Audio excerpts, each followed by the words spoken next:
We call them millennials, but in neuroscience, they are the intertwined generation, living at the purpose boundary where the analog world met the digital revolution. This video is not a romanticized trip down memory lane, but a scientific report on brains forged in the fires of a massive historical disruption.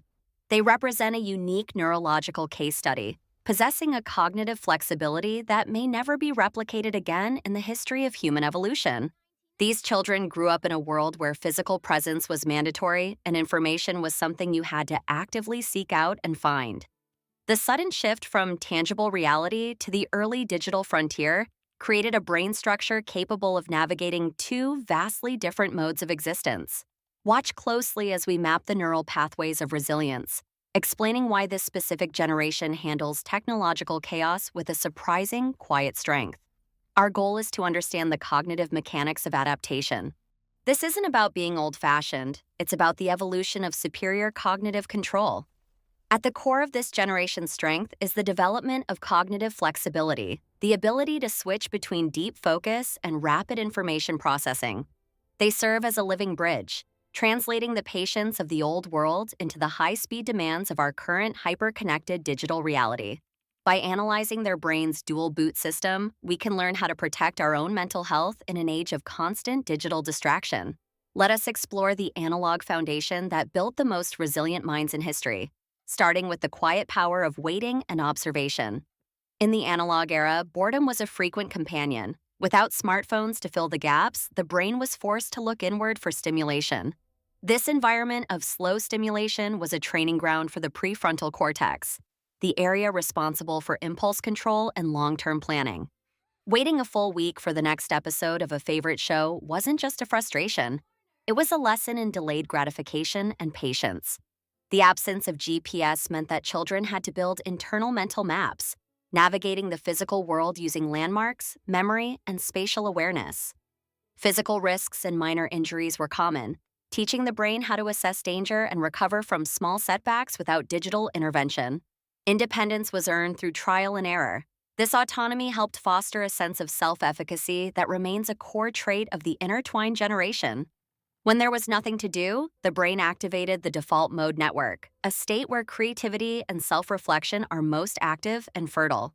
This internal network was strengthened through hours of daydreaming, allowing for the development of a rich inner world and deep problem-solving skills.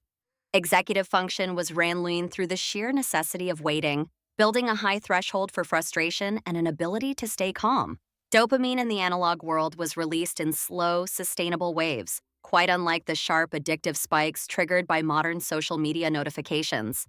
This steady dopamine flow created a baseline of mental stability, making the brain less susceptible to the quick fix traps of digital platforms. Linear reading, such as finishing a novel from cover to cover, trained the brain for sustained attention and the ability to process complex narratives.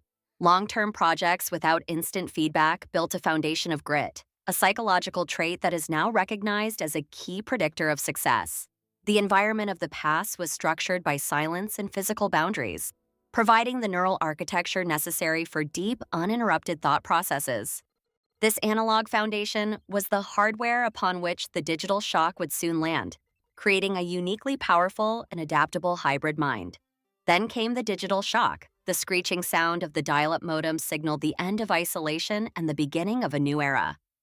Information suddenly became accessible, but it was still slow enough to require patience, acting as a transition zone for the developing brain.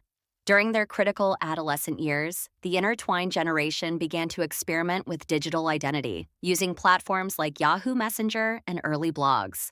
This happened during the golden window of neuroplasticity. The brain was literally rewiring itself to accommodate the speed of new digital tools. They learned to type as fast as they could think, bridging the gap between physical action and virtual communication with incredible speed. The transition from physical search to digital search wasn't just a convenience. It changed how the brain categorized and retrieved information. They became digital architects, learning the logic of code and the structure of the web before it became a polished, seamless experience. When smartphones eventually arrived, this generation was already neurologically prepared to handle the shift from desktop to mobile multitasking. Their brains developed a unique code-switching ability, allowing them to shift from deep analog focus to high-speed digital processing effortlessly. The brain moved from linear thinking reading page by page to nonlinear thinking, where information is connected through a vast web of links. They didn't lose the old skills, they simply added new layers of functionality, creating a versatile cognitive toolkit for the modern world. This sudden influx of data didn't overwhelm them because their foundation of patience prevented the hyperarousal common in younger digital natives. The result was a brain that could handle the velocity of technology without losing the capacity for deep, slow, and meaningful thought. They are the only generation that truly understands the before and after, giving them a perspective that is both grounded and visionary. Having mastered the digital world during their brain's most plastic phase, they built a map of resilience that serves them even today. This dual capability is the map of resilience. One part of the brain is tuned for deep work, while the other is optimized for speed. When they need to concentrate, they can tap into the analog-trained deep work mode, ignoring the constant pings of the digital world. But when the environment demands speed, their digital-trained rapid processing mode kicks in, allowing them to filter information with expert precision. They don't panic when the internet goes down, nor are they paralyzed by an overflowing inbox. They have seen both worlds and adapt accordingly. This cognitive flexibility is their secret weapon.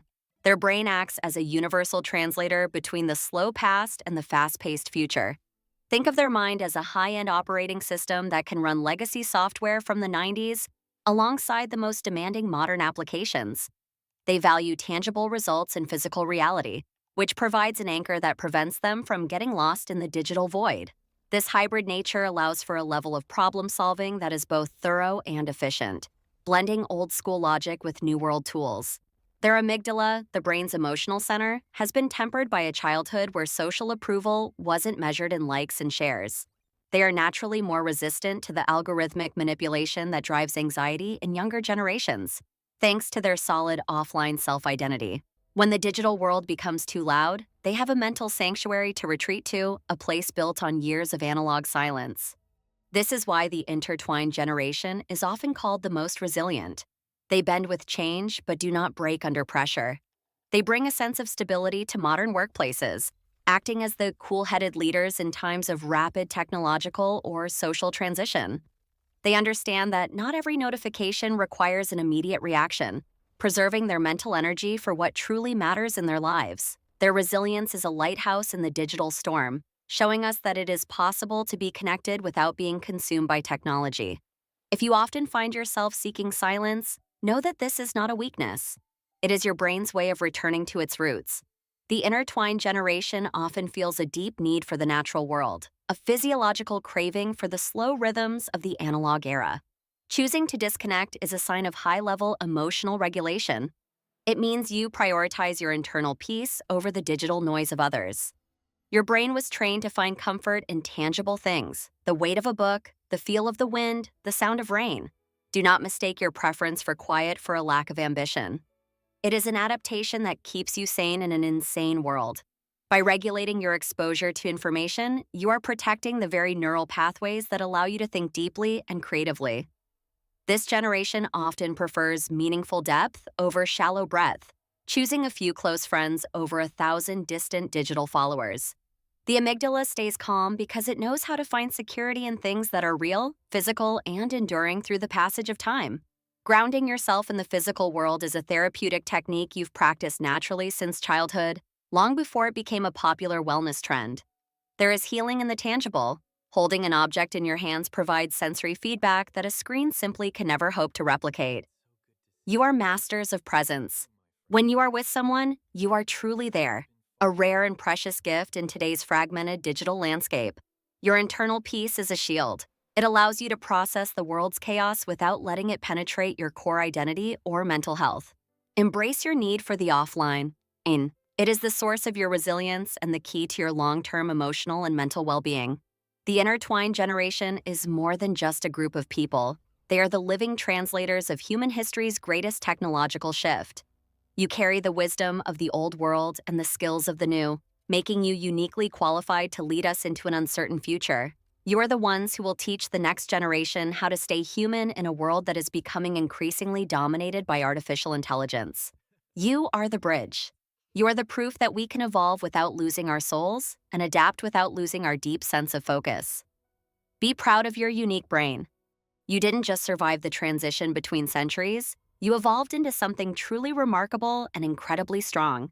Thank you for being the resilient link between the past and the future. You are the bilingual souls of the modern age.